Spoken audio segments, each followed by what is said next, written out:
जो बोले सो निर्भय भगवान वाल्मीकि महाराज की जय।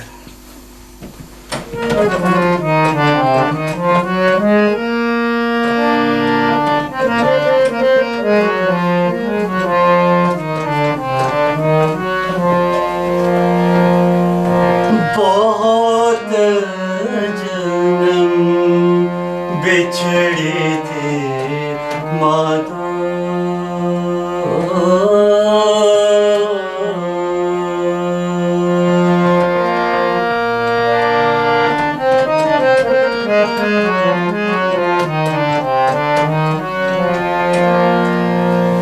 बहुत जन्म बिछड़े थे माधो, यो जन्म तुम्हारे लिखे, यो जन्म तुम्हारे लिखे।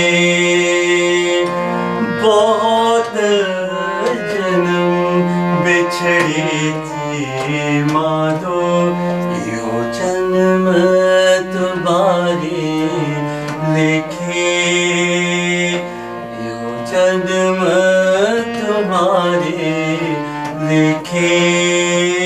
कैरव दास आस लग जीवो, कैरव दास आस लग जीवो। चिर पयो तर सद देखे, चिर पयो तर सद देखे। बहुत जन्म बिछड़े थे माधो,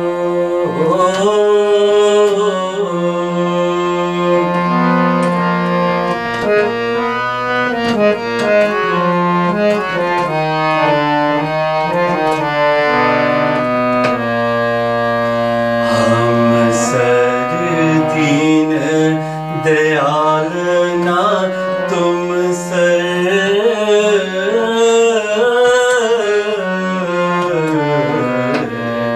हम सर दीन दयाल ना तुम सर।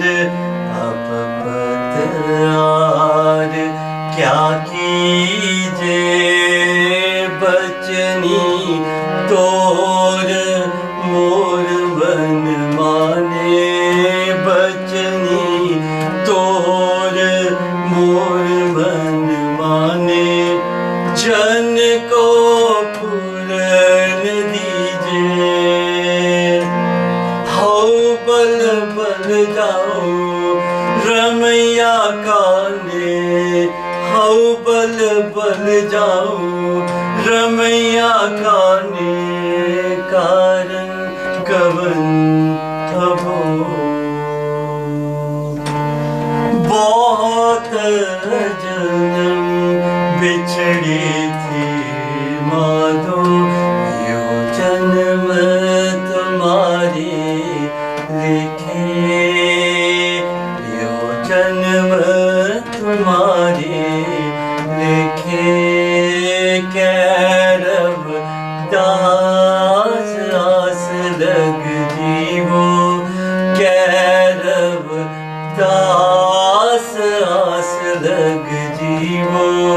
चिर पयो तर सद देखे, चिर पयो तर सद देखे। बहुत जन्म बिछड़े थे माधो, बहुत जन्म बिछड़े थे माधो।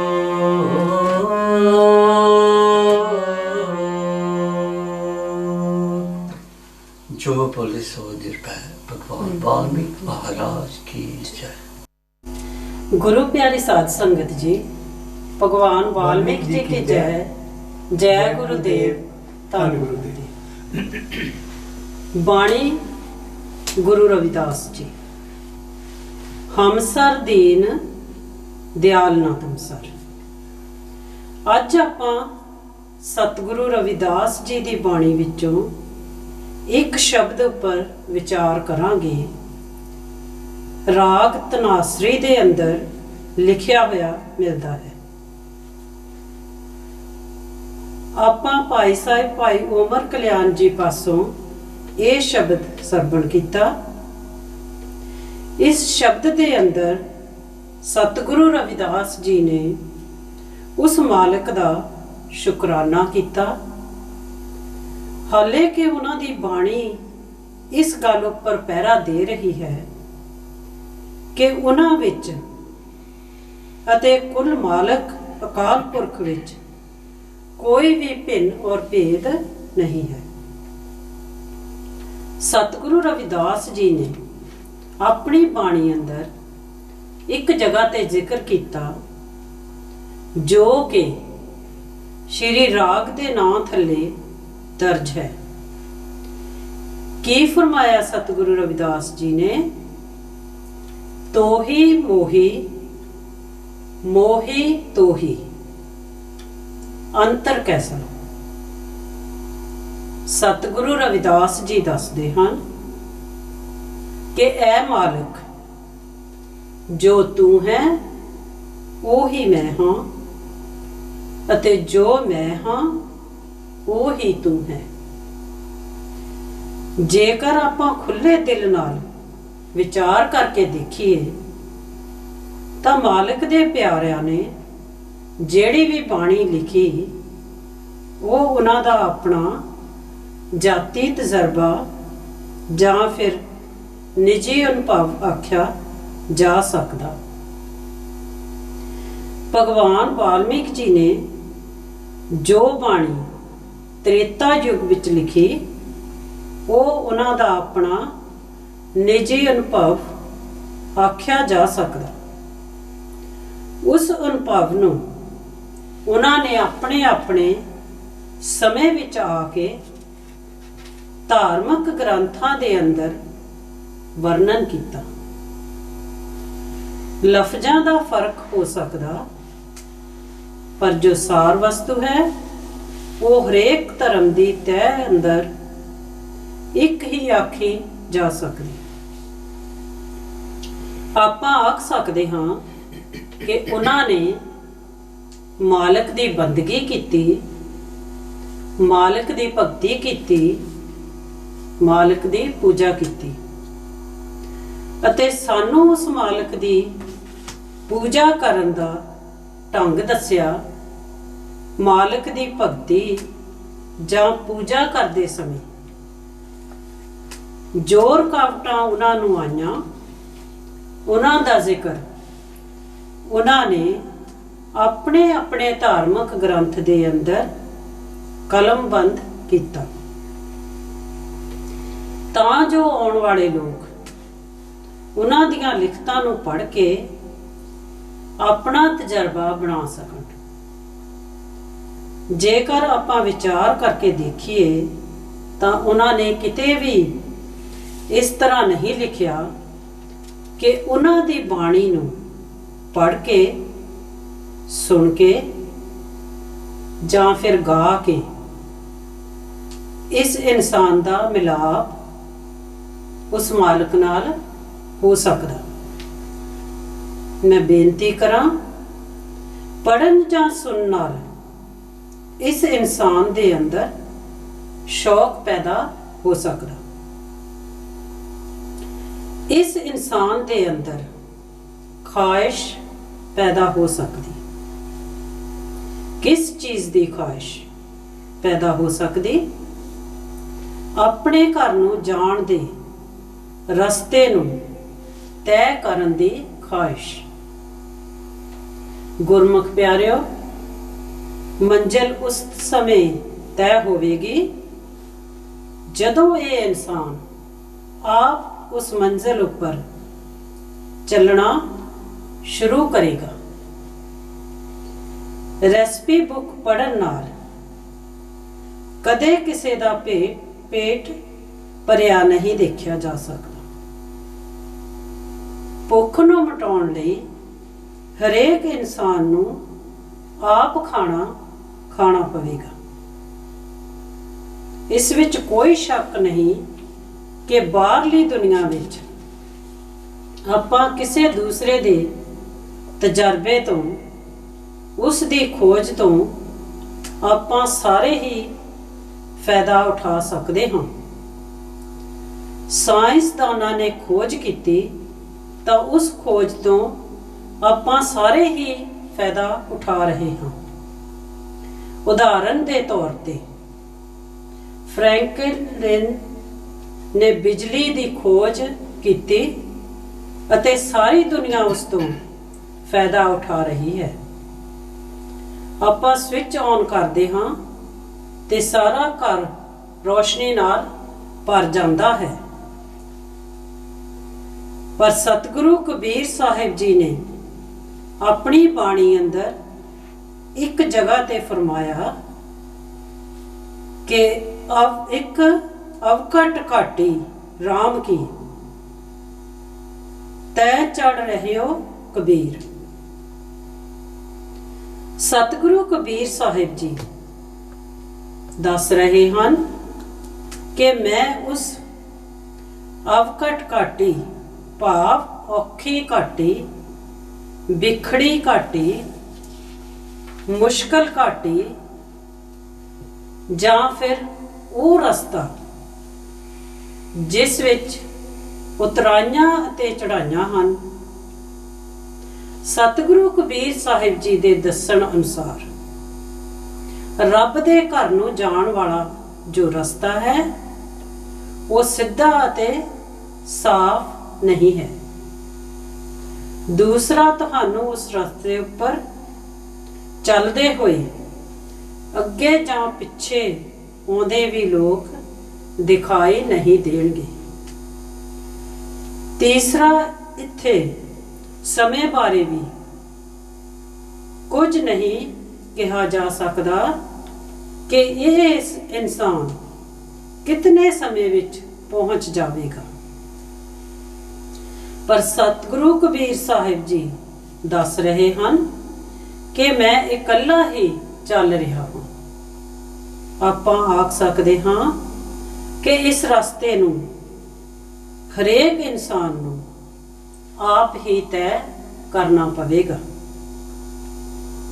ਜੇਕਰ ਕਿਸੇ ਦੇ ਕਹਿਣ ਨਾਲ ਇਹ ਰਸਤਾ ਤੈਅ ਹੋ ਜਾਣਾ ਹੁੰਦਾ ਤਾਂ ਮਾਲਕ ਦੇ ਪਿਆਰਿਆਂ ਨੇ ਆਪਣੀ ਆਪਣੀ ਬਾਣੀ ਅੰਦਰ ਇਸ ਦਾ ਜ਼ਿਕਰ ਕਰ ਦੇਣਾ ਸੀ। ਪਰ ਸਤਿਗੁਰੂ ਕਬੀਰ ਸਾਹਿਬ ਜੀ ਦੇ ਦੱਸਣ ਅਨੁਸਾਰ ਇਸ ਰਸਤੇ ਉੱਪਰ ਹਰੇਕ ਇਨਸਾਨ ਨੂੰ ਆਪ ਹੀ ਜਾਣਾ ਪਵੇਗਾ।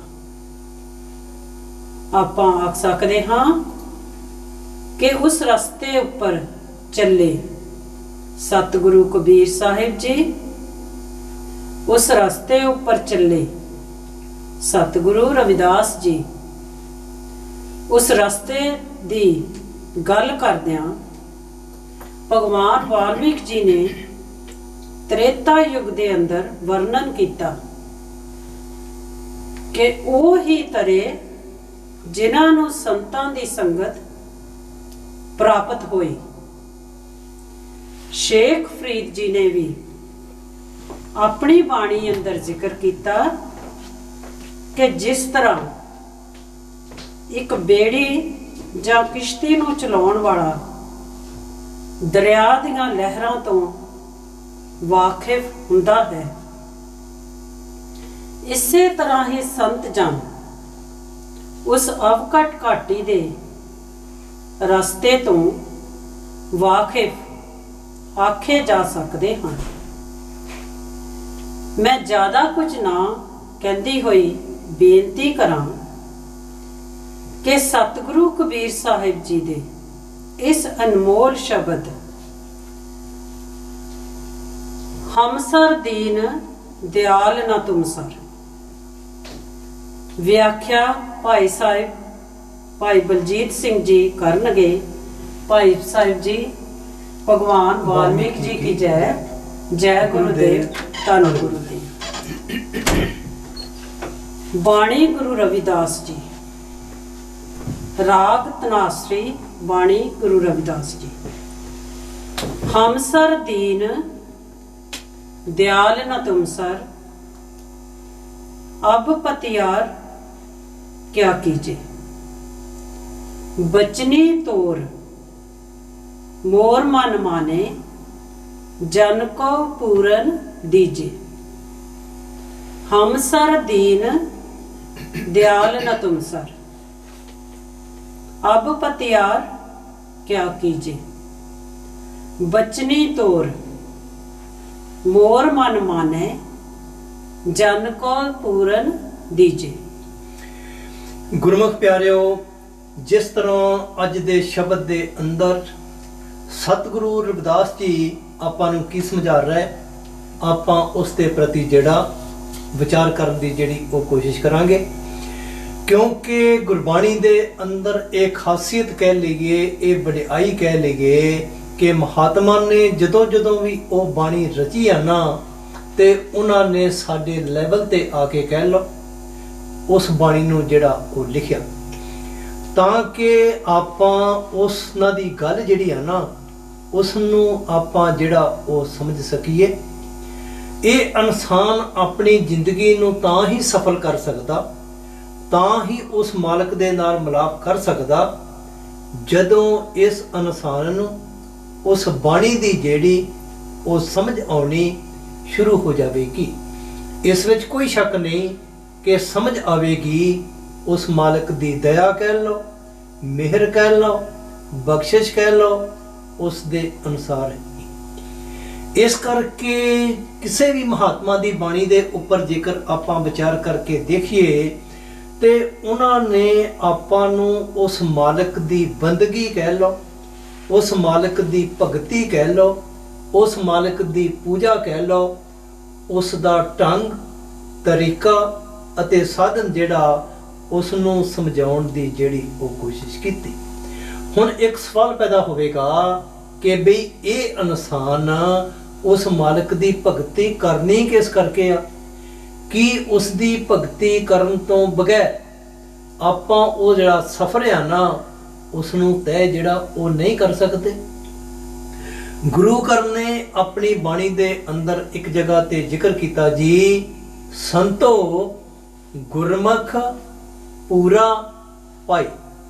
ਪੂਰਾ ਲਫ਼ਜ਼ ਵਰਤਿਆ, ਕਹਿੰਦੇ ਉਹ ਗੁਰਮੁਖ ਕਹਿ ਲਓ, ਉਸ ਨੂੰ ਸਤਿਗੁਰੂ ਕਹਿ ਲਓ, ਉਸ ਨੂੰ ਸੰਤ ਕਹਿ ਲਓ, ਜਾਂ ਕਿਸੇ ਹੋਰ ਲਫ਼ਜ਼ ਨਾਲ ਆਪਾਂ ਉਸ ਨੂੰ ਯਾਦ ਕਰ ਸਕਦੇ ਹਾਂ, ਕਿਉਂਕਿ ਵੱਖਰੇ ਵੱਖਰੇ ਮਹਾਤਮਾ ਨੇ ਆਪਣੀ ਬਾਣੀ ਦੇ ਅੰਦਰ ਉਸ ਗੁਰਮੁਖ ਦੇ ਪ੍ਰਤੀ ਸਮੇਂ-ਸਮੇਂ ਤੇ ਲਫ਼ਜ਼ਾਂ ਨੂੰ ਜਿਹੜਾ ਉਹ ਵਰਤਿਆ। ਜਿਸ ਤਰ੍ਹਾਂ ਆਪਾਂ ਭਗਵਾਨ ਵਾਲਮੀਕ ਜੀ ਦੀ ਗੱਲ ਕਰ ਲੈਂਦੇ, ਉਹਨਾਂ ਨੇ ਆਪਣੀ ਬਾਣੀ ਸ਼੍ਰੀ ਜੋਗ ਵਿਸ਼ਿਸ਼ਟ ਮਹਾਰਾਮਾਇਣ ਦੇ ਅੰਦਰ ਸੰਤ ਲਫ਼ਜ਼ ਜਿਹੜਾ ਉਸ ਨੂੰ ਆਮ ਭਾਸ਼ਾ ਦੇ ਅੰਦਰ ਲੈ ਕੇ ਆਂਦਾ ਕਿ ਉਹ ਸੰਤ ਹੋਵੇਗਾ, ਉਸ ਦੇ ਗੁਣ ਕਿਹੋ ਜਿਹੇ ਹੋਣਗੇ। ਤੇ ਕਿਤੇ ਕਿਤੇ ਉਹਨਾਂ ਨੇ ਉਸ ਦੀ ਜ਼ਿੰਦਗੀ ਦੇ ਬਾਰੇ ਵੀ ਜ਼ਿਕਰ ਕੀਤਾ ਕਿ ਉਸ ਦੀ ਜ਼ਿੰਦਗੀ ਜਿਹੜੀ ਆ ਨਾ ਉਹ ਸਮੇਰ ਪਰਬਤ ਦੀ ਨਿਆਈ ਜਿਹੜੀ ਉਹ ਹੋਵੇਗੀ। ਇਸ ਕਰਕੇ ਗੁਰੂ ਘਰ ਨੇ ਕੀ ਫਰਮਾਇਆ, ਸੰਤੋ ਗੁਰਮੁਖ ਪੂਰਾ ਭਾਈ। ਅਗਲੀ ਅੱਧੀ ਕੜੀ 'ਚ ਕੀ ਫਰਮਾਇਆ, ਕਹਿੰਦੇ ਜੀ ਨਾਮੋ ਪੂਜ ਕਰਾਈ। ਕਹਿੰਦੇ ਉਹ ਨਾਮ ਦੀ ਪੂਜਾ ਕਹਿ ਲਓ, ਸ਼ਬਦ ਦੀ ਪੂਜਾ ਕਹਿ ਲਓ, ਉਸ ਚੀਜ਼ ਦੇ ਉੱਪਰ ਜਿਹੜਾ ਉਹ ਜ਼ੋਰ ਦੇਵੇਗਾ। ਜਿਸ ਤਰ੍ਹਾਂ ਆਪਾਂ ਵਿਚਾਰ ਕਰ ਰਹੇ ਹਾਂ ਸਤਿਗੁਰੂ ਰਵਿਦਾਸ ਜੀ ਦੇ ਅੱਜ ਦੇ ਸ਼ਬਦ ਦੇ ਅੰਦਰ ਕਿ ਮਹਾਤਮਾ ਸਾਡੇ ਲੈਵਲ ਤੇ ਆ ਕੇ ਸਤਿਗੁਰੂ ਰਵਿਦਾਸ ਜੀ ਨੇ ਉਸ ਚੀਜ਼ ਨੂੰ ਸਾਡੇ ਸਾਹਮਣੇ ਲੈ ਕੇ ਆਂਦਾ। ਕਹਿੰਦੇ ਹਮ ਸਰ ਦੀਨ ਦਿਆਲ ਨਾ ਤੁਮ ਸਰ। ਦਿਆਲ ਕਹਿ ਲੋ ਬਖਸ਼ਿਸ਼ ਕਰਨ ਵਾਲਾ, ਦਿਆਲੂ ਕਿਰਪਾਲੂ। ਕਹਿੰਦੇ ਜਿਤਨਾ ਅਰਸਾ ਇਹ ਇਨਸਾਨ ਦੀਨਤਾ ਵਿੱਚ ਨਹੀਂ ਆਵੇਗਾ, ਜਿਤਨਾ ਅਰਸਾ ਇਸ ਇਨਸਾਨ ਦੇ ਅੰਦਰ ਉਹ ਗੁਣ ਪੈਦਾ ਨਹੀਂ ਹੋਣਗੇ, ਇਹ ਇਨਸਾਨ ਉਸ ਮਾਲਕ ਦੇ ਘਰ ਤੱਕ ਜਿਹੜਾ ਉਹ ਨਹੀਂ ਪਹੁੰਚ ਸਕਦਾ। ਇੱਥੇ ਇੱਕ ਸਵਾਲ ਖੜਾ ਹੋ ਜਾਏਗਾ, ਕਿਉਂ ਨਹੀਂ ਪਹੁੰਚ ਸਕਦਾ? ਇਸ ਕਰਕੇ ਨਹੀਂ ਪਹੁੰਚ ਸਕਦਾ ਕਿ ਮਹਾਤਮਾ ਦੇ ਦੱਸਣ ਦੇ ਅਨੁਸਾਰ ਜਿਸ ਰਸਤੇ ਦੇ ਉੱਪਰ ਇਸ ਇਨਸਾਨ ਦੀ ਜਿਹੜੀ ਆਤਮਾ ਨਾ ਉਸਨੇ ਚੱਲ ਕੇ ਜਾਣਾ, ਬਾਣੀ ਇਸ ਚੀਜ਼ ਦੀ ਗਵਾਹੀ ਭਰਦੀ ਕਿ ਉਹ ਰਸਤਾ ਕਹਿ ਲਓ ਕਹਿੰਦੇ ਜੀ ਵਾਲ ਦਾ 10ਵਾਂ ਹਿੱਸਾ ਬਰੀਕ। ਤੇ ਜੇਕਰ ਇਸ ਇਨਸਾਨ ਦਾ ਮਨ ਜਿਹੜਾ ਹਾਥੀ ਦੀ ਨਿਆਈ ਆਪਾਂ ਕਹਿ ਲਈਏ ਕਿ ਉਹ ਫਿਰ ਮੋਟਾ ਆ ਨਾ, ਤੇ ਫਿਰ ਉਸ ਰਸਤੇ ਦੇ ਵਿੱਚ ਦੀ ਉਹ ਲੰਘ ਨਹੀਂ ਸਕੇਗਾ। ਇਸ ਕਰਕੇ ਮਹਾਤਮਾ ਸਭ ਤੋਂ ਪਹਿਲਾਂ ਇਸ ਦੁਨੀਆ ਦੇ ਅੰਦਰ ਆ ਕੇ ਆਪਾਂ ਨੂੰ ਆਪਣੀ ਰਹਿਣੀ ਜਿਹੜੀ ਆ ਨਾ ਉਸ ਲੈਵਲ ਦੀ ਬਣਾਉਣ ਵਾਸਤੇ ਜਿਹੜਾ ਉਹ ਇਸ਼ਾਰਾ ਕਰਦੇ, ਤਾਂ ਕਿ ਇਸ ਇਨਸਾਨ ਦੀ ਆਤਮਾ ਦਾ ਸਫ਼ਰ ਜਿਹੜਾ ਉਹ ਤੈਅ ਹੋ ਸਕੇ। ਆਪਾਂ ਥੋੜੀ ਜਿਹੀ ਵਿਚਾਰ ਕਰਾਂਗੇ ਇਸ ਇਨਸਾਨ ਦੇ ਇਨਸਾਨੀ ਜਾਮੇ ਦੀ ਗੱਲ ਕਹਿ ਲਈਏ, ਕਿਉਂਕਿ ਸਫ਼ਰ ਦੀ ਆਪਾਂ ਗੱਲ ਕਰ ਰਹੇ ਹਾਂ। ਇੱਕ ਸਫ਼ਰ ਇਸ ਇਨਸਾਨ ਦੇ ਤਨ ਦਾ ਕਹਿ ਲਓ, ਸਰੀਰ ਦਾ ਕਹਿ ਲਓ, ਉਹ ਸਫ਼ਰ ਜਿਹੜਾ ਆਪਣੇ ਆਪ ਚੱਲੇਗਾ। ਆਪਾਂ ਆਪਣੀਆਂ ਅੱਖਾਂ ਨਾਲ ਦੇਖ ਸਕਦੇ, ਇੱਕ ਇਨਸਾਨ ਨੇ ਜਨਮ ਲਿਆ, ਬਚਪਨ ਆਇਆ, ਜਵਾਨੀ ਆਈ, ਬੁਢਾਪਾ ਆਇਆ ਅਤੇ ਅਖੀਰ ਤੇ ਇਹ ਇਨਸਾਨ ਜਿਹੜਾ ਸ਼ਮਸ਼ਾਨ ਘਾਟ ਦੇ ਉੱਪਰ ਪਹੁੰਚ ਗਿਆ। ਇਸ ਨੂੰ ਆਪਾਂ ਤਨ ਦਾ ਸਫ਼ਰ ਕਹਿ ਸਕਦੇ। ਦੂਸਰਾ ਸਫ਼ਰ ਜਿਹੜਾ ਉਹ ਇਸ ਇਨਸਾਨ ਦੀ ਆਤਮਾ ਦਾ ਆਖਿਆ ਜਾ ਸਕਦਾ। ਇਸ ਵਿੱਚ ਕੋਈ ਸ਼ੱਕ ਨਹੀਂ ਕਿ ਆਪਾਂ ਆਮ ਤੌਰ ਤੇ ਅਖੀਰਲੇ ਸਮੇਂ ਦੇ ਵਿੱਚ ਜਿਹੜਾ ਜੀ ਉਹ ਗ੍ਰੰਥੀ ਸਾਹਿਬਾਨ, ਪਾਠੀ ਸਾਹਿਬਾਨ ਨੂੰ ਅਰਦਾਸ ਕਰਦੇ ਹੋਏ ਆਮ ਤੌਰ ਤੇ ਸੁਣਿਆ ਕਿ ਐ ਮਾਲਕ ਇਸ ਨੂੰ ਆਪਣੇ ਚਰਨਾਂ ਦੇ ਵਿੱਚ ਨਿਵਾਸ ਦੇ। ਉਸਨੇ ਕਹਿ ਦਿੱਤਾ, ਲੇਕਿਨ ਬਾਣੀ ਇਸ ਚੀਜ਼ ਦੀ ਗਵਾਹੀ ਦੇਵੇਗੀ ਕਿ ਜੇਕਰ ਇਸ ਇਨਸਾਨ ਦੀ ਆਤਮਾ ਜਿਹੜੀ ਉਹ ਗੰਦੀ ਆ ਨਾ, ਮੈਲੀ ਆ, ਤੇ ਫਿਰ ਉਸ ਦੇ ਵਿੱਚ ਜਾ ਕੇ ਇਹ ਨਹੀਂ ਸਮਾ ਸਕੇਗੀ। ਕਿਉਂ ਨਹੀਂ ਸਮਾ ਸਕੇਗੀ? ਇਸ ਕਰਕੇ ਨਹੀਂ ਸਮਾ ਸਕੇਗੀ ਕਿ ਉਹ ਪਰਮਾਤਮਾ ਪਿਓਰ ਆ, ਪਵਿੱਤਰ ਆ, ਤੇ ਉਸ ਮਾਲਕ ਦਾ ਹੀ ਇਹ ਕਾਨੂੰਨ ਬਣਾਇਆ ਹੋਇਆ ਕਿ ਉਸ ਪਵਿੱਤਰ ਦੇ ਵਿੱਚ ਪਵਿੱਤਰ ਵਸਤੂ ਹੀ ਸਮਾਈ ਜਾ ਸਕਦੀ। ਭਗਵਾਨ ਵਾਲਮੀਕ ਜੀ ਨੇ ਉਸ ਪਵਿੱਤਰ ਦੀ ਗੱਲ ਕਰਦੇ ਹੋਏ ਤ੍ਰੇਤਾ ਯੁੱਗ ਦੇ ਅੰਦਰ ਵਰਣਨ ਕੀਤਾ ਜੀ। ਕੀ ਫਰਮਾਇਆ? ਕਹਿੰਦੇ ਸਫੇਦ ਵਸਤਰ ਦੇ ਉੱਪਰ ਕੇਸਰ ਦਾ ਰੰਗ ਜਿਹੜਾ ਜੀ ਉਹ ਸ਼ੀਘਰ ਚੜ ਜਾਂਦਾ, ਭਾਵ ਛੇਤੀ ਚੜ ਜਾਂਦਾ। ਹੁਣ ਇਹ ਕੇਸਰ ਦਾ ਰੰਗ ਜਿਹੜਾ ਇਹ ਕੀ ਆ? ਕਹਿੰਦੇ ਜਿਸ ਤਰ੍ਹਾਂ ਇੱਕ ਸਫੇਦ ਕਪੜਾ ਹੋਵੇ ਨਾ, ਤੇ ਉਸ ਦੇ ਉੱਪਰ ਆਪਾਂ ਰੰਗ ਚਾੜਨ ਦੀ ਕੋਸ਼ਿਸ਼ ਕਰੀਏ ਤੇ ਕਹਿੰਦੇ ਜੀ ਚੜ ਜਾਏਗਾ। ਤੇ ਜੇ ਫਿਰ ਉਹ ਕਪੜਾ ਗੰਦਾ ਤੇ ਮੈਲਾ ਆ ਨਾ, ਤੇ ਲਲਾਰੀ ਕੋ ਆਪਾਂ ਲੈ ਜਾਈਏ ਉਸ ਕੱਪੜੇ ਨੂੰ ਰੰਗ ਦੇਣ ਵਾਸਤੇ, ਤੇ ਆਪਾਂ ਨੇ ਦੇਖਿਆ ਕਿ ਬਈ ਉਹ ਲਲਾਰੀ ਕੀ ਕਰਦਾ, ਉਸ ਕੱਪੜੇ ਨੂੰ ਪਹਿਲਾਂ ਸਾਫ਼ ਕਰੇਗਾ, ਕਿਉਂਕਿ ਉਸ ਨੂੰ ਉਸ ਚੀਜ਼ ਦੇ ਬਾਰੇ ਪਤਾ ਕਿ ਇਹ ਕੱਪੜਾ ਗੰਦਾ, ਰੰਗ ਚੜ ਦਿੱਤਾ, ਰੰਗ ਜਿਹੜਾ ਉਸ ਦੇ ਉੱਪਰ ਨਹੀਂ ਚੜ ਸਕਦਾ। ਇਸ ਕਰਕੇ ਮਹਾਤਮਾ ਨੇ ਸਮੇਂ-ਸਮੇਂ ਤੇ ਆ ਕੇ ਉਸ ਰਸਤੇ ਦੀ ਗੱਲ ਕੀਤੀ। ਕੀ ਫਰਮਾਇਆ ਬਾਣੀ ਦੇ ਅੰਦਰ? ਕਹਿੰਦੇ ਰਾਹ ਖੁਦਾ ਪਿਹਾਵਲਾ। ਪਿਹਾਵਲਾ ਤੋਂ ਭਾਵ ਪੀੜਾ ਕਹਿ ਲਓ, ਤੰਗ ਕਹਿ ਲਓ। ਕਹਿੰਦੇ ਵਾਲੋਂ 10ਵੇਂ ਪਾਏ। ਕਹਿੰਦੇ ਵਾਲ ਦਾ ਜਿਹੜਾ ਉਹ 10ਵਾਂ ਹਿੱਸਾ, ਉਸ ਨੂੰ ਆਪਾਂ ਜਿਹੜਾ ਉਹ ਬਰੀਕ ਆਖ ਸਕਦੇ। ਇਸੇ ਤਰ੍ਹਾਂ ਮਹਾਤਮਾ ਨੇ ਆਪਾਂ ਨੂੰ ਇਸ ਚੀਜ਼ ਦੇ ਉੱਪਰ ਜ਼ੋਰ ਦਿੱਤਾ ਕਿ ਬਈ ਜਿਸ ਤਰ੍ਹਾਂ ਸਤਿਗੁਰੂ ਰਵਿਦਾਸ ਜੀ ਨੇ ਅੱਜ ਦੇ ਸ਼ਬਦ ਦੇ ਅੰਦਰ ਆਪਾਂ ਨੂੰ ਫਰਮਾਇਆ, ਕਹਿੰਦੇ ਹਮ ਸਰ ਦੀਨ। ਕਹਿੰਦੇ ਜਿੰਨਾ ਚਿਰ ਇਹ ਇਨਸਾਨ ਦੀਨਤਾ ਵਿੱਚ ਨਹੀਂ ਆਵੇਗਾ, ਜਿੰਨਾ ਚਿਰ ਇਸ ਇਨਸਾਨ ਦੇ ਅੰਦਰ ਨਿਮਰਤਾ ਨਹੀਂ ਆਵੇਗੀ, ਜਿੰਨਾ ਚਿਰ ਇਸ ਇਨਸਾਨ ਦੇ ਅੰਦਰ ਉਹ ਗੁਣ ਪੈਦਾ ਨਹੀਂ ਹੋਣਗੇ, ਤੇ ਫਿਰ ਕਹਿੰਦੇ ਇਹ ਉਸ ਮਾਲਕ ਦੇ ਨਾਲ ਜਿਹੜਾ ਉਹ ਮਿਲਾਪ ਨਹੀਂ ਕਰ ਸਕਦਾ। ਕਿਉਂ ਨਹੀਂ ਕਰ ਸਕਦਾ? ਵੱਖਰੇ ਵੱਖਰੇ ਮਹਾਤਮਾ ਨੇ ਆਪਣੀ ਬਾਣੀ ਦੇ ਅੰਦਰ ਇਸ ਇਸ਼ਾਰਾ ਕੀਤਾ ਜੀ। ਜਿਸ ਤਰ੍ਹਾਂ ਸਤਿਗੁਰੂ ਕਬੀਰ ਸਾਹਿਬ ਮਹਾਰਾਜ ਜੀ ਦੀ ਬਾਣੀ ਆਪਾਂ ਪੜ੍ਹ ਕੇ ਵੇਖੀਏ, ਤੇ ਉਹਨਾਂ ਨੇ ਆਪਣੀ ਬਾਣੀ ਦੇ ਅੰਦਰ ਇੱਕ ਜਗ੍ਹਾ ਤੇ ਜ਼ਿਕਰ ਕੀਤਾ ਜੀ। ਕਹਿੰਦੇ ਕਬੀਰ ਸਭ ਤੇ ਹਮ ਬੁਰੇ। ਹੁਣ ਜੇਕਰ ਵੀ ਕਬੀਰ ਸਾਹਿਬ ਬੁਰੇ ਸਨ, ਤੇ ਫਿਰ ਦੁਨੀਆ ਉਸ ਬੁਰੇ ਦੀ ਪੂਜਾ ਕਰੀ ਜਾਂਦੀ? ਨਹੀਂ, ਇਸ ਤਰ੍ਹਾਂ ਨਹੀਂ। ਜਿਸ ਤਰ੍ਹਾਂ ਸਤਿਗੁਰੂ ਰਵਿਦਾਸ ਜੀ ਨੇ ਹਮ ਸਰ ਦੀਨ ਦੀ ਗੱਲ ਕੀਤੀ ਨਾ, ਇਸੇ ਤਰ੍ਹਾਂ ਸਤਿਗੁਰੂ ਕਬੀਰ ਸਾਹਿਬ ਜੀ ਇਸ਼ਾਰਾ ਕਰ ਰਹੇ। ਕਹਿੰਦੇ ਕਬੀਰ ਸਭ ਤੇ ਹਮ ਬੁਰੇ, ਹਮ ਤਜ ਭਲੋ ਸਭ ਕੋਏ। ਤਜੋ ਤੋਂ ਭਾਵ ਤਿਆਗਣਾ, ਕਹਿੰਦੇ ਮੈਨੂੰ ਛੱਡ ਕੇ ਤੁਸੀਂ ਸਾਰੇ ਹੀ ਚਲੇ ਜਾਓ। ਕਹਿੰਦੇ ਜਦੋਂ ਇਹੋ ਜੀ ਅਵਸਥਾ ਬਣਾ ਲਓਗੇ, ਜਿਨ ਐਸਾ ਕਰ ਬੁਝਿਆ ਮੀਤ ਹਮਾਰਾ ਸੋਏ।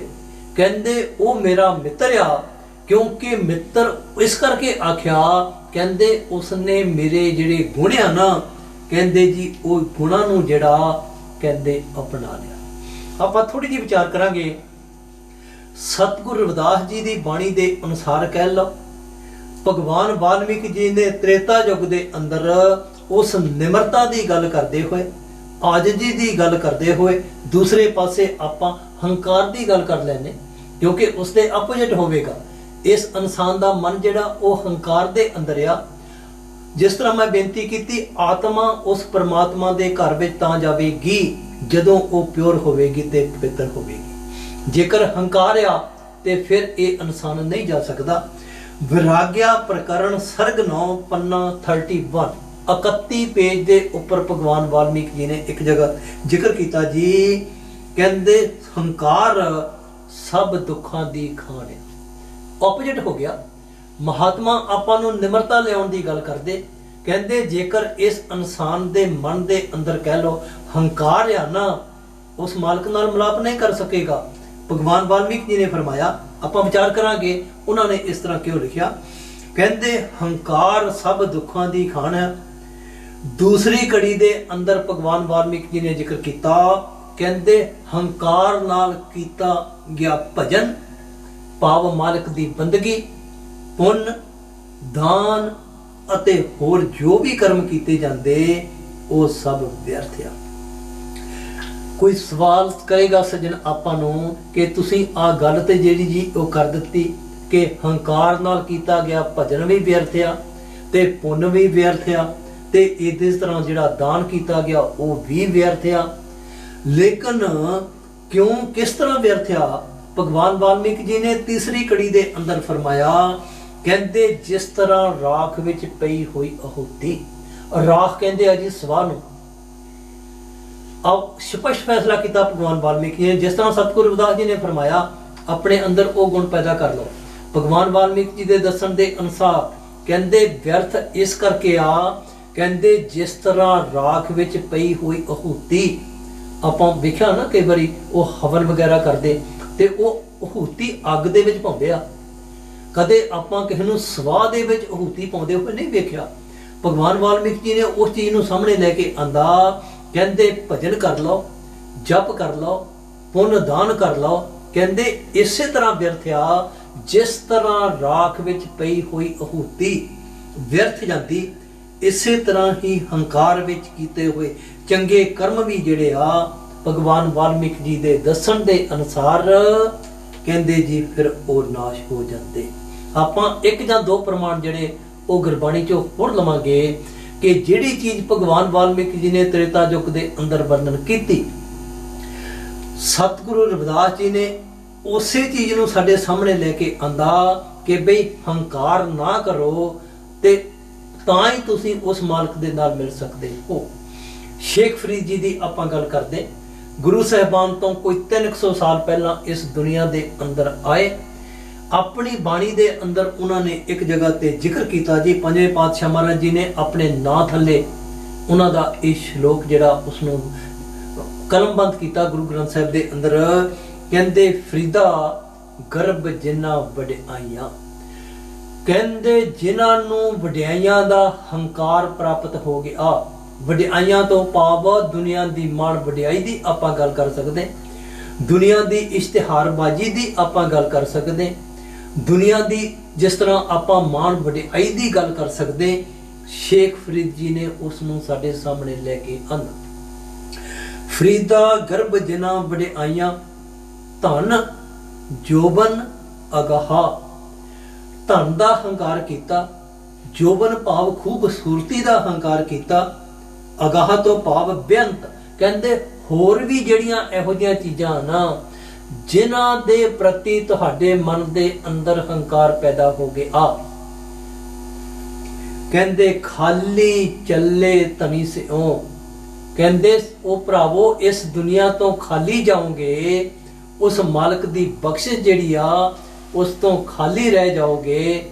ਕਿਸ ਤਰ੍ਹਾਂ ਖਾਲੀ ਰਹਿ ਜਾਓਗੇ? ਕਹਿੰਦੇ ਟਿੱਬੇ ਜਿਉਂ ਮਿਹਾ। ਕਹਿੰਦੇ ਜਿਸ ਤਰ੍ਹਾਂ ਰੇਤਲੀ ਜ਼ਮੀਨ ਦੇ ਉੱਪਰ ਮੀਂਹ ਪੈਂਦਾ ਤੇ ਫਿਰ ਕਹਿੰਦੇ ਉਸ ਦੇ ਵਿੱਚ ਪਾਣੀ ਦਾ ਇੱਕ ਕਤਰਾ ਵੀ ਜਿਹੜਾ ਉਹ ਨਹੀਂ ਠਹਿਰ ਸਕਦਾ। ਇਸ ਕਰਕੇ ਸਤਿਗੁਰੂ ਰਵਿਦਾਸ ਜੀ ਨੇ ਆਪਣੀ ਬਾਣੀ ਦੇ ਅੰਦਰ ਕੀ ਜ਼ਿਕਰ ਕੀਤਾ? ਕਹਿੰਦੇ ਅਬ ਪਤਿਆਰ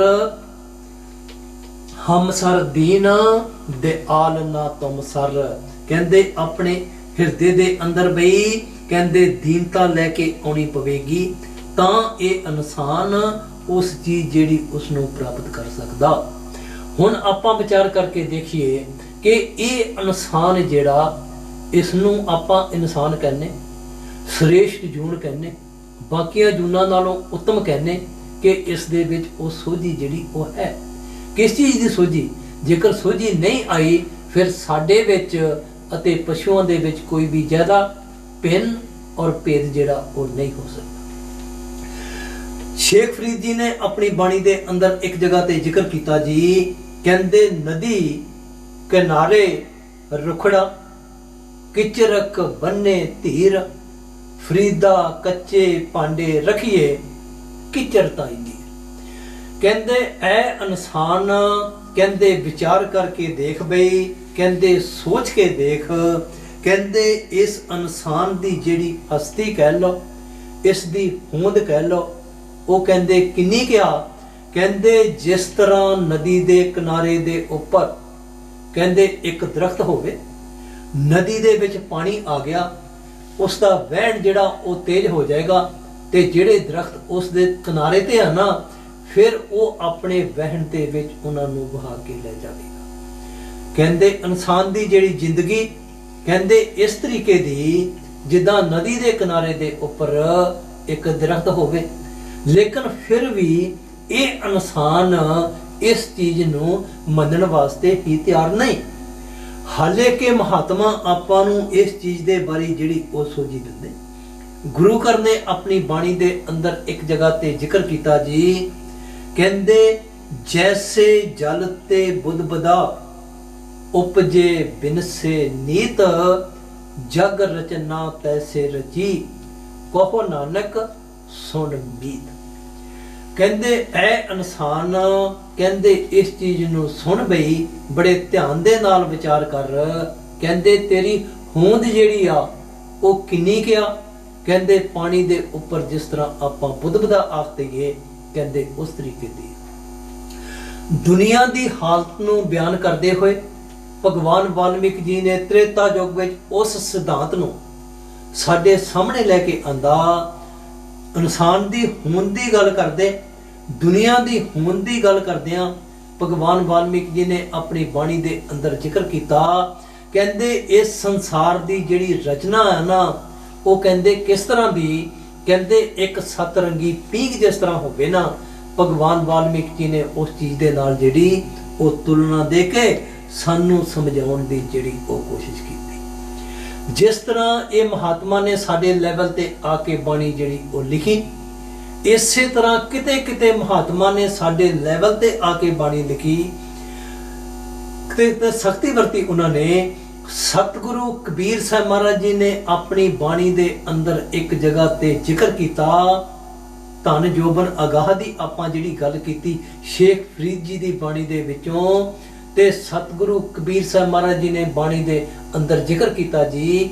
ਕਹਿੰਦੇ ਚਲਤ ਘਤ ਟੇਢੇ ਟੇਢੇ ਟੇਢੇ, ਇਸ ਇਨਸਾਨ ਦੀ ਗੱਲ ਕਰਦੇ ਹੋਏ ਉਹਨਾਂ ਨੇ ਬਿਆਨ ਕੀਤਾ। ਕਹਿੰਦੇ ਇਸ ਇਨਸਾਨ ਦੀ ਹੋਂਦ ਜਿਹੜੀ ਪਾਣੀ ਦੇ ਬੁੱਧਬਦੇ ਦੀ ਨਿਆਈ ਆਪਾਂ ਆਖ ਸਕਦੇ, ਲੇਕਿਨ ਕਹਿੰਦੇ ਇਹ ਚੱਲ ਕਿਸ ਤਰ੍ਹਾਂ ਰਿਹਾ? ਕਹਿੰਦੇ ਇਨਸਾਨ ਨੂੰ ਇਨਸਾਨ ਹੀ ਸਮਝਣ ਵਾਸਤੇ ਤਿਆਰ ਨਹੀਂ। ਕੀ ਫਰਮਾਇਆ ਸਤਿਗੁਰੂ ਕਬੀਰ ਸਾਹਿਬ ਮਹਾਰਾਜ ਜੀ ਨੇ?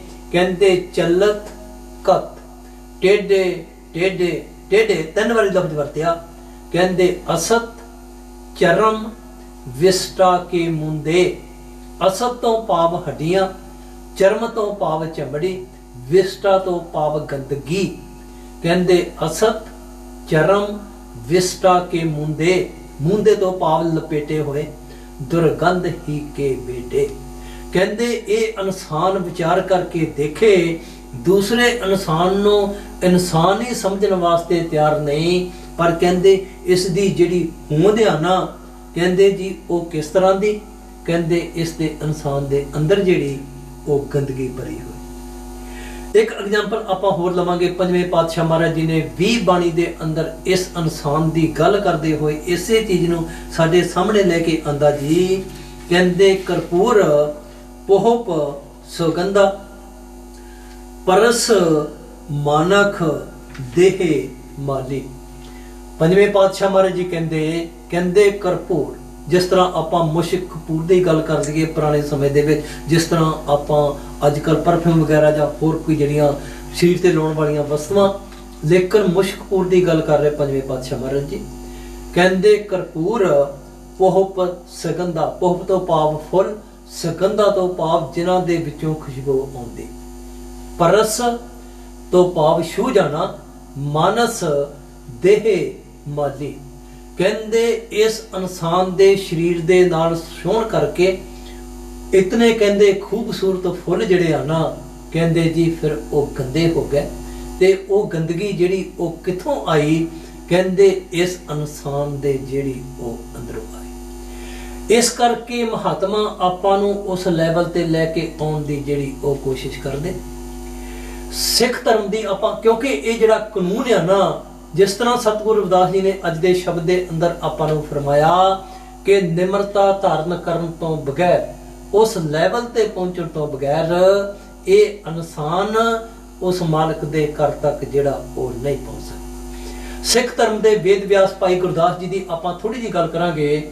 ਉਹਨਾਂ ਨੇ ਆਪਣੀ ਵਾਰ ਨੰਬਰ 20 ਦੇ ਵਿੱਚ ਇੱਕ ਜਗ੍ਹਾ ਤੇ ਜ਼ਿਕਰ ਕੀਤਾ ਜੀ, ਕਿਉਂਕਿ ਸਾਖੀ ਲੰਬੀ ਲੇਕਿਨ ਆਪਾਂ ਸਾਰ ਵਸਤੂ ਲਵਾਂਗੇ। ਕਹਿੰਦੇ ਜੇ ਪਰਮਾਏ ਸਾਂਗ ਕਰ ਕਿਆ ਸਿੱਖ ਵਿਚਾਰਾ। ਇੱਕ ਕੜੀ ਲਿਖਤੀ ਉਹਨਾਂ ਨੇ ਕਿ ਬਈ ਜੇਕਰ ਗੁਰੂ ਜਿਹੜਾ ਇੱਕ ਨਾਟਕ ਰਚਦਾ ਨਾ, ਤੇ ਸਿੱਖ ਨੂੰ ਫਿਰ ਜਿਹੜਾ ਉਹ ਸਿਦਕ ਨਹੀਂ ਹਾਰਨਾ ਚਾਹੀਦਾ। ਪੰਜਵੇਂ ਪਾਤਸ਼ਾਹ ਸ੍ਰੀ ਗੁਰੂ ਅਰਜਨ ਦੇਵ ਪਾਸ ਜਦੋਂ ਇਹਨਾਂ ਨੇ ਉਹ ਆਪਣੀ ਬਾਣੀ ਜਿਹੜੀ ਆ ਉਸ ਨੂੰ ਪੇਸ਼ ਕੀਤਾ, ਤੇ ਲਿਖਤ ਵਿੱਚ ਇਸ ਤਰ੍ਹਾਂ ਮਿਲਦਾ ਕਿ ਪੰਜਵੇਂ ਪਾਤਸ਼ਾਹ ਮਹਾਰਾਜ ਜੀ ਨੇ ਇਨਕਾਰ ਕਰ ਦਿੱਤਾ ਕਿ ਤੁਹਾਡੀ ਬਾਣੀ ਗੁਰੂ ਗ੍ਰੰਥ ਸਾਹਿਬ ਦੇ ਵਿੱਚ ਦਰਜ ਨਹੀਂ ਕੀਤੀ ਜਾ ਸਕਦੀ। ਇੱਕ ਨਾਟਕ ਰਚਿਆ, ਕਿਉਂਕਿ ਸਾਖੀ ਲੰਬੀ, ਲੇਕਿਨ ਉਸ ਦੀ ਅਖੀਰਲੀ ਕੜੀ ਦੇ ਵਿੱਚ ਵਾਰ ਨੰਬਰ 22 ਦੇ ਵਿੱਚ ਉਹਨਾਂ ਨੇ ਜ਼ਿਕਰ ਕੀਤਾ ਜੀ। ਕਹਿੰਦੇ ਜੇ ਗੁਰ ਪਰਮਾਏ ਸਾਂਗ ਕਰ ਕਿਆ ਸਿੱਖ ਵਿਚਾਰਾ। ਕਹਿੰਦੇ ਜਦੋਂ ਇਹ ਵਿਚਾਰਾ ਨਹੀਂ ਬਣੇਗਾ, ਆਪਣੇ ਅੰਦਰ ਉਹ ਗੁਣ ਪੈਦਾ ਨਹੀਂ ਕਰੇਗਾ, ਇਹ ਉਸ ਦੇ ਘਰ ਤੱਕ ਜਿਹੜਾ ਉਹ ਨਹੀਂ ਪਹੁੰਚ ਸਕਦਾ। ਤੇ ਭਾਈ ਗੁਰਦਾਸ ਜੀ ਨੇ ਕੀ ਲਿਖਿਆ ਆਪਣੀ ਬਾਣੀ ਦੇ ਅੰਦਰ ਇੱਕ ਜਗ੍ਹਾ ਤੇ, ਕਹਿੰਦੇ ਹਉ ਅਪਰਾਧੀ ਗੁਨਾਹਗਾਰ। ਜਿਸ ਤਰ੍ਹਾਂ ਸਤਿਗੁਰੂ ਕਬੀਰ ਸਾਹਿਬ ਮਹਾਰਾਜ ਜੀ ਨੇ ਜ਼ਿਕਰ ਕੀਤਾ ਕਿ ਮੈਂ, ਜਿਸ ਤਰ੍ਹਾਂ ਉਹਨਾਂ ਨੇ ਕਿਹਾ ਕਿ ਕਬੀਰ ਸਭ ਤੇ ਹਮਬੁਰੇ, ਇਹਨਾਂ ਨੇ ਆਪਣੀ ਬਾਣੀ ਦੇ ਅੰਦਰ ਲਿਖਿਆ, ਕਹਿੰਦੇ ਹਉ ਅਪਰਾਧੀ ਗੁਨਾਹਗਾਰ, ਹਉ ਬੇਮੁਖ ਮੰਦਾ, ਚੋਰ ਜਾਰ ਜਵਾਰੀ ਆ ਪਰ ਘਰ ਜਿਉ ਹੰਦਾ, ਨਿੰਦਕ ਦੁਸ਼ਟ ਹਰਾਮ ਖੋਰ ਠੱਗ ਦੇਸ਼ ਠਗੰਦਾ, ਕਾਮ ਕ੍ਰੋਧ ਲਬ ਮੋਹ ਮੇ ਹੰਕਾਰ ਕਰੰਦਾ। ਕਹਿੰਦੇ ਸਿਮਰ ਮਰੀਦਾ ਟਾਡੀਆਂ ਸਤ ਗੁਰ ਬਖਸ਼ਿੰਦਾ। ਕਹਿੰਦੇ ਐਨੇ ਅਵਗੁਣ ਮੇਰੇ ਵਿੱਚ ਸੀ। ਭਾਵ ਜਦੋਂ ਇਹ ਇਨਸਾਨ ਇਹੋ ਜੀ ਅਵਸਥਾ ਜਿਹੜੀ ਉਹ ਪ੍ਰਾਪਤ ਨਹੀਂ ਕਰੇਗਾ, ਤੇ ਫਿਰ ਇਹ ਉਸ ਮਾਲਕ ਦੇ ਘਰ ਦੇ ਵਿੱਚ ਜਿਹੜਾ ਉਹ ਨਹੀਂ ਪਹੁੰਚ ਸਕਦਾ। ਕੀ ਇਹ ਆਪਣੇ ਗ੍ਰੰਥਾਂ ਦੇ ਅੰਦਰ ਮੁਸਲਮਾਨ ਮਹਾਤਮਾ ਸ਼ੇਖ ਸਾਦੀ ਜੀ ਹੋਏ ਬਗਦਾਦ ਦੇ ਵਿੱਚ, ਉਹਨਾਂ ਨੇ ਇੱਕ ਜਗ੍ਹਾ ਤੇ ਆਪਣੇ ਗ੍ਰੰਥ ਦੇ ਅੰਦਰ ਇਸ ਚੀਜ਼ ਦਾ ਜਿਹੜਾ ਜੀ ਉਹ ਜ਼ਿਕਰ ਕੀਤਾ। ਕਹਿੰਦੇ ਐ ਭਰਾਵੋ, ਜੇਕਰ ਕਹਿੰਦੇ ਤੁਹਾਨੂੰ ਮਸਜਿਦ ਦੇ ਵਿੱਚ ਜਾ ਕੇ ਕਿਤੇ ਨਮਾਜ਼ ਪੜ੍ਹਨ ਦਾ ਮੌਕਾ ਮਿਲ ਜਾਵੇ ਨਾ, ਫਿਰ ਕਹਿੰਦੇ ਕੀ ਕਰਿਓ, ਕਹਿੰਦੇ ਜਿਹੜੇ ਉੱਥੇ ਪਹਿਲਾਂ ਨਮਾਜ਼ ਪੜ੍ਹਦੇ ਆ ਨਾ, ਕਹਿੰਦੇ ਉਹਨਾਂ ਦੇ ਪਿੱਛੇ ਬੈਠ ਕੇ ਨਮਾਜ਼ ਪੜ੍ਹਿਓ। ਸਵਾਲ ਪੈਦਾ ਹੁੰਦਾ ਸ਼ੇਖ ਸਾਦੀ ਜੀ ਨੇ ਇਸ ਤਰ੍ਹਾਂ ਕਿਉਂ ਲਿਖਿਆ? ਕਹਿੰਦੇ ਉਸ ਦਾ ਕਾਰਨ ਮੈਂ ਤੁਹਾਨੂੰ ਦੱਸਦਾ। ਕਹਿੰਦੇ ਜਿਹੜੇ ਉੱਥੇ ਪਹਿਲਾਂ ਨਮਾਜ਼ ਪੜ੍ਹ ਰਹੇ ਆ ਨਾ, ਜੇਕਰ ਉਹਨਾਂ ਦੇ ਅੱਗੇ ਜਾ ਕੇ ਨਮਾਜ਼ ਪੜ੍ਹੋਗੇ ਤੇ ਫਿਰ ਤੁਹਾਡੇ ਮਨ ਦੇ ਅੰਦਰ ਹੰਕਾਰ ਪੈਦਾ ਹੋ ਜਾਣਾ। ਤੇ ਜਿਸ ਤਰ੍ਹਾਂ ਆਮੀਨ ਇਹਨਾਂ ਦੇ ਉਸ ਤੋਂ ਉੱਪਰ ਦਾ ਜਿਹੜੇ ਹੈਗੇ ਆ ਉਹਨਾਂ ਦੀ ਗੱਲ ਕਰਦੇ, ਕਹਿੰਦੇ ਕਿਉਂਕਿ ਤੁਹਾਡੇ ਮਨ ਦੇ ਵਿੱਚ ਉਸ ਚੀਜ਼ ਨੂੰ ਪ੍ਰਾਪਤ ਕਰਨ ਦੀ ਜਿਹੜੀ ਉਹ ਲਾਲਸਾ ਪੈਦਾ ਹੋ ਜਾਵੇਗੀ, ਲਾਲਸਾ ਪੈਦਾ ਹੋ ਜਾਵੇਗੀ। ਤੇ ਫਿਰ ਤੁਸੀਂ ਉਸ ਮਾਲਕ ਦੇ ਨਾਲ ਜਿਹੜਾ ਉਹ ਮਿਲਾਪ ਨਹੀਂ ਕਰ ਸਕਦੇ। ਇਸ ਕਰਕੇ ਹਰੇਕ ਮਹਾਤਮਾ ਨੇ, ਚਾਹੇ ਆਪਾਂ ਭਗਵਾਨ ਵਾਲਮੀਕ ਜੀ ਦੀ ਗੱਲ ਕਰ ਲਈਏ, ਸ਼ੇਖ ਫਰੀਦ ਜੀ ਦੀ ਗੱਲ ਕਰ ਲਈਏ, ਸਤਿਗੁਰੂ ਕਬੀਰ ਸਾਹਿਬ ਜੀ ਦੀ ਗੱਲ ਕਰ ਲਈਏ, ਸਤਿਗੁਰੂ ਰਵਿਦਾਸ ਜੀ ਦੀ ਬਾਣੀ ਦੇ ਉੱਪਰ ਵਿਚਾਰ ਕਰ ਲਈਏ, ਜਿਸ ਸ਼ਬਦ ਦੇ ਵਿੱਚ ਅੱਜ ਆਪਾਂ ਗੱਲ ਕਰ ਰਹੇ ਹਾਂ, ਉਹਨਾਂ ਨੇ ਇਸੇ ਚੀਜ਼ ਦੇ ਉੱਪਰ ਜ਼ਿਕਰ ਜ਼ੋਰ ਦਿੱਤਾ ਜੀ। ਕਹਿੰਦੇ ਹਮ ਸਰ ਦੀਨ ਦਿਆਲ ਨਾ ਤੁਮ ਸਰ ਅਬ ਬਦਿਆਰ ਕਿਆ ਕੀਜੇ। ਇਸ ਤੋਂ ਅੱਗੇ ਸਤਿਗੁਰੂ ਰਵਿਦਾਸ ਜੀ ਨੇ ਕੀ ਫਰਮਾਇਆ, ਭੈਣ ਜੀ ਪਾਸੋਂ ਸਰਵਣ ਕਰੋ। ਹਾਂਜੀ। हम सर दीन दयाल न तू सर अब पतियार क्या कीजे। बचनी तोर मोर मन माने जन को पूरन दीजे। हूँ बल बल जाऊं रमैया कारने कारण कवन अबोल। हूँ बल बल जाऊं रमैया कारने ਕਾਰਨ ਕਵਨ ਅਬੋਲ। ਸਤਿਗੁਰੂ ਰਵਿਦਾਸ ਜੀ ਨੇ ਦੂਸਰੀ ਕੜੀ ਦੇ ਅੰਦਰ ਆਪਾਂ ਨੂੰ ਕੀ ਸਮਝਾਉਣ ਦੀ ਕੋਸ਼ਿਸ਼ ਕੀਤੀ। ਕਹਿੰਦੇ ਹਉ ਬਲ ਬਲ ਜਾਉ ਰਮਈਆ ਕਰਨੇ। ਕਹਿੰਦੇ ਮੈਂ ਉਸ ਮਾਲਕ ਤੋਂ ਕੁਰਬਾਨ ਜਾਨਾ, ਉਸ ਮਾਲਕ ਤੋਂ ਕਹਿੰਦੇ ਜੀ ਬਿਲਹਾਰ ਜਾਨਾ। ਕਿਉਂ ਬਿਲਹਾਰ ਜਾਨਾ? ਕਹਿੰਦੇ ਜੀ ਇਸ ਕਰਕੇ ਬਿਲਹਾਰ ਜਾਨਾ, ਕਹਿੰਦੇ ਕਾਰਨ ਕਵਨ ਅਬੋਲ। ਕਹਿੰਦੇ ਉਹ ਜਿਹੜੀ ਆਪਾਂ ਗੱਲ ਕਰ ਰਹੇ ਹਾਂ ਨਾ ਨਿਮਰਤਾ ਦੀ, ਕਹਿੰਦੇ ਉਸ ਦੇ ਵਿੱਚ ਇਸ ਇਨਸਾਨ ਦਾ ਕਹਿੰਦੇ ਜੀ ਕਿ ਯਕੀਨ ਕਹਿ ਲਓ, ਭਰੋਸਾ ਕਹਿ ਲਓ, ਵਿਸ਼ਵਾਸ ਕਹਿ ਲਓ, ਕਹਿੰਦੇ ਜੀ ਉਹ ਬਚ ਗਿਆ। ਕਦੋਂ ਬਚੇਗਾ? ਉਸ ਸਮੇਂ ਬਚੇਗਾ ਜਦੋਂ ਇਸ ਇਨਸਾਨ ਦੇ ਅੰਦਰ ਬਾਣੀ ਜਿਹੜੀ ਅਨਾ ਉਹ ਕਰ ਦੇਵੇਗੀ। ਕਿਉਂਕਿ ਬਾਣੀ ਦਾ ਸੰਬੰਧ ਜਿਹੜਾ ਮੈਂ ਬੇਨਤੀ ਕਰਾਂ ਸਾਡੇ ਸਰੀਰ ਦੇ ਨਾਲ ਨਹੀਂ, ਇਸ ਬਾਣੀ ਦਾ ਸੰਬੰਧ ਜਿਹੜਾ ਉਹ ਇਸ ਇਨਸਾਨ ਦੇ ਮਨ ਦੇ ਨਾਲ ਜਿਹੜਾ ਉਹ ਆਖਿਆ ਜਾ ਸਕਦਾ। ਕਿਉਂਕਿ ਜਿੰਨਾ ਚਿਰ ਉਹ ਵਸਤੂ ਕਹਿ ਲਓ, ਉਹ ਬੋਲ ਕਹਿ ਲਓ, ਮਹਾਤਮਾ ਦੀ ਬਾਣੀ ਦਾ ਉਪਦੇਸ਼ ਕਹਿ ਲਓ, ਇਸ ਇਨਸਾਨ ਦੇ ਮਨ ਦਾ ਹਿੱਸਾ ਜਿਹੜਾ ਉਹ ਨਹੀਂ ਬਣੇਗੀ, ਇਸ ਇਨਸਾਨ ਦੀ ਜਿਹੜੀ ਜ਼ਿੰਦਗੀ ਆ ਨਾ ਉਸ ਦੇ ਵਿੱਚ ਤਬਦੀਲੀ ਜਿਹੜੀ ਉਹ ਨਹੀਂ ਆ ਸਕਦੀ। ਮਹਾਤਮਾ ਕਦੇ ਕੋਈ ਚੀਜ਼ ਘੋਲ ਕੇ ਇਸ ਇਨਸਾਨ ਨੂੰ ਪਿਲਾਉਣ ਵਾਸਤੇ ਜਿਹੜਾ ਉਹ ਨਹੀਂ ਆਉਂਦੇ। ਸਿਰਫ ਇਸ ਇਨਸਾਨ ਦੀ ਵਿਚਾਰਧਾਰਾ ਜਿਹੜੀ ਉਸ ਨੂੰ ਬਦਲਣ ਦੀ ਜਿਹੜੀ ਉਹ ਕੋਸ਼ਿਸ਼ ਕਰਦੀ। ਆਪਾਂ ਗੁਰੂ ਸਾਹਿਬਾਨ ਦੀ ਗੱਲ ਕਰ ਸਕਦੇ ਹਾਂ। ਇਸੇ ਤਰ੍ਹਾਂ ਹਰੇਕ ਮਹਾਤਮਾ ਨੇ ਆਪਣੀ ਜ਼ਿੰਦਗੀ ਦੇ ਵਿੱਚ ਇਸ ਤਰ੍ਹਾਂ ਦੀ ਕੋਈ ਨਾ ਕੋਈ ਚੀਜ਼ ਜਿਹੜੀ ਉਸ ਨੂੰ ਪੇਸ਼ ਕੀਤਾ। ਆ ਸਤਿਗੁਰੂ ਰਵਿਦਾਸ ਜੀ ਦੀ ਬਾਣੀ ਦੀ ਆਪਾਂ ਗੱਲ ਕਰ ਸਕਦੇ ਹਾਂ ਕਿ ਪੀਪਾ ਜੀ ਜਿਹੜੇ ਸਨ, ਇਹਨਾਂ ਦੇ ਸੇਵਕ ਸਨ, ਉਹਨਾਂ ਨੂੰ ਘੋਲ ਕੇ ਕੋਈ ਚੀਜ਼ ਗੁਰੂ ਸਾਹਿਬਾਨ ਨੇ ਨਹੀਂ ਪਿਆਈ। ਮੀਰਾ ਬਾਈ ਮੇਵਾੜ ਦੀ ਰਾਣੀ ਸੀ, ਲੇਕਿਨ ਕੋਈ ਚੀਜ਼ ਉਹਨਾਂ ਨੂੰ ਘੋਲ ਕੇ ਇਹਨਾਂ ਨੇ ਨਹੀਂ ਪਿਲਾਈ, ਲੇਕਿਨ ਵਿਚਾਰਧਾਰਾ ਜਿਹੜੀ ਉਹ ਇਸ ਤਰ੍ਹਾਂ ਦੀ ਜਿਹੜੀ ਉਹ ਬਣ ਗਈ। ਇਸੇ ਤਰ੍ਹਾਂ ਗੁਰੂ ਸਾਹਿਬਾਨ ਦੀ ਆਪਾਂ ਗੱਲ ਕਰ ਲਈਏ, ਉਹਨਾਂ ਨੇ ਸੱਜਣ ਠੱਗ ਨੂੰ ਕਿਤੇ ਮਾੜਾ ਜਿਹੜਾ ਉਹ ਨਹੀਂ ਆਖਿਆ, ਲੇਕਿਨ ਸਿਰਫ ਉਹਨਾਂ ਨੂੰ ਇਹ ਚੀਜ਼ ਦੱਸੀ ਕਿ ਐ ਸੱਜਣਾ ਉਹ ਬਈ ਸੱਜਣ ਬਣ ਕੇ ਜਿਹੜਾ ਤੂੰ ਠੱਗੀ ਨਾ ਕਰ। ਕਹਿੰਦੇ ਜਦੋਂ ਤੂੰ ਸੱਜਣ ਬਣ ਕੇ ਠੱਗੀ ਕਰਦਾ ਨਾ ਤੇ ਫਿਰ ਲੋਕੀ ਜਿਹੜਾ ਨਾ ਉਹ ਧੋਖਾ ਖਾ ਜਾਂਦੇ। ਜ਼ਿੰਦਗੀ ਵਿੱਚ ਪਲਟਾ ਆ ਗਿਆ, ਜ਼ਿੰਦਗੀ ਵਿੱਚ ਤਬਦੀਲੀ ਆ ਗਈ ਤੇ ਸਾਰੀ ਜਿਹੜੀ ਜ਼ਿੰਦਗੀ ਆ ਨਾ ਉਸ ਨੂੰ ਉਹਨਾਂ ਨੇ ਬਦਲ ਕੇ ਰੱਖ ਦਿੱਤਾ। ਇਸ ਕਰਕੇ ਸਤਿਗੁਰੂ ਰਵਿਦਾਸ ਜੀ ਨੇ ਕੀ ਫਰਮਾਇਆ ਇਸ ਕੜੀ ਦੇ ਅੰਦਰ, ਕਹਿੰਦੇ ਬਚਨੀ ਤੋਰ, ਕਹਿੰਦੇ ਤੇਰੀਆਂ ਗੱਲਾਂ ਕਰਕੇ ਮੋਰ ਮਨ ਮਾਨੇ। ਕਹਿੰਦੇ ਮੇਰਾ ਮਨ ਜਿਹੜਾ ਉਹ ਮੰਨ ਗਿਆ, ਲੇਕਿਨ ਇਸ ਇਨਸਾਨ ਦਾ ਮਨ ਜਿਹੜਾ ਉਹ ਮੰਨੇਗਾ ਨਹੀਂ। ਮਾਤਾ ਨੂੰ ਮਾਤਾ ਕਰਕੇ ਇਸ ਇਨਸਾਨ ਨੇ ਮੰਨ ਲਿਆ ਕਿਉਂਕਿ ਉਸ ਨੂੰ ਇਸ ਨੇ ਦੇਖਿਆ। ਇਸੇ ਤਰ੍ਹਾਂ ਭੈਣ ਨੂੰ ਭੈਣ ਕਰਕੇ, ਭਰਾ ਨੂੰ ਭਰਾ ਕਰਕੇ, ਜਾਂ ਦੁਨੀਆ ਦੇ ਹੋਰ ਰਿਸ਼ਤੇਦਾਰ ਜਿਹੜੇ ਉਹਨਾਂ ਨੂੰ ਇਸ ਇਨਸਾਨ ਨੇ ਮੰਨ ਲਿਆ, ਲੇਕਿਨ ਉਸ ਮਾਲਕ ਜਿਹੜਾ ਉਸ ਨੂੰ ਨਹੀਂ ਮੰਨਿਆ। ਕਿਉਂ ਨਹੀਂ ਮੰਨਿਆ? ਕਿਉਂਕਿ ਉਹ ਇਸ ਦੇ ਮਨ ਦਾ ਹਿੱਸਾ ਜਿਹੜਾ ਉਹ ਨਹੀਂ ਬਣ ਸਕੇ। ਉਦੋਂ ਮੰਨੇਗਾ ਜਦੋਂ ਇਸ ਇਨਸਾਨ ਦੇ ਮਨ ਦਾ ਹਿੱਸਾ ਜਿਹੜਾ, ਮੈਂ ਫਿਰ ਬੇਨਤੀ ਕਰਾਂ ਕਿ ਸਰੀਰ ਦਾ ਹਿੱਸਾ ਜਿਹੜਾ ਉਹਦੇ ਨਾਲ ਸੰਬੰਧ ਜਿਹੜਾ ਇਸ ਆਤਮਾ ਇਸ ਬਾਣੀ ਦਾ ਨਹੀਂ। ਚਿੱਟੇ ਪਾ ਲਓ, ਕਾਲੇ ਪਾ ਲਓ, ਭਗਵੇਂ ਪਾ ਲਓ, सिर ते कहते जी कि पग बन लो, सिर नंगा रख लो, ਜਾਂ ਹੋਰ इस तरह की कोई चीज़ जी वो कर लो, लेकिन बाणी दे नाल जिहड़ा इस चीज़ का कोई भी संबंध नहीं। गुरु साहिबान ने बाणी दे अंदर एक जगह ते जिक्र किया, शायद सतगुरु कबीर साहब महाराज जी का वाक़या गुरु ग्रंथ साहिब दे अंदर, कबीर प्रीत एक स्यों की ए आन दुबदा जाए, भावें लंबे केस कर भावें करम लाए।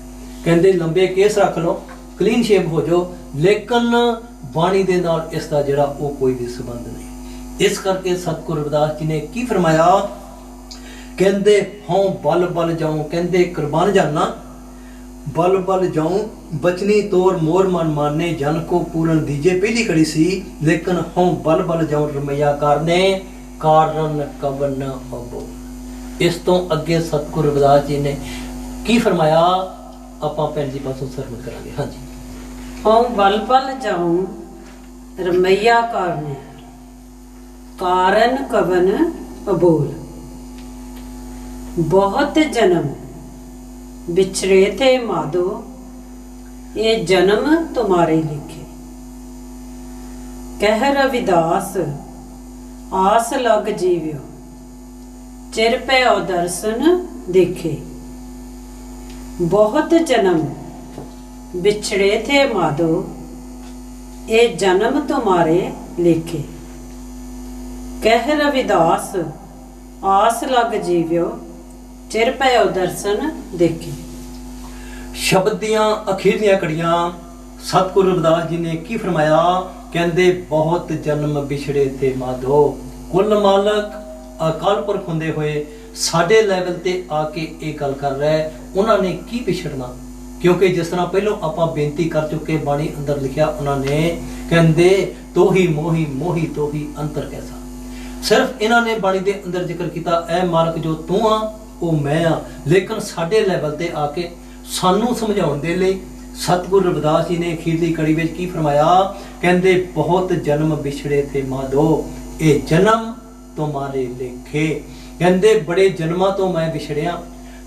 मनुखी जामे दी महानता का जिक्र उन्होंने इस बाणी दे अंदर किया। जिस तरह अपनी बाणी दे अंदर इन्हां एक जगह ते लिखिया जी कि दुर्लभ जन्म पुन फल पायो, बिरथा जात अब बेके, राजे इंद्र समसर ग्रह आसन, बिन हर भगत कहो के लेखे।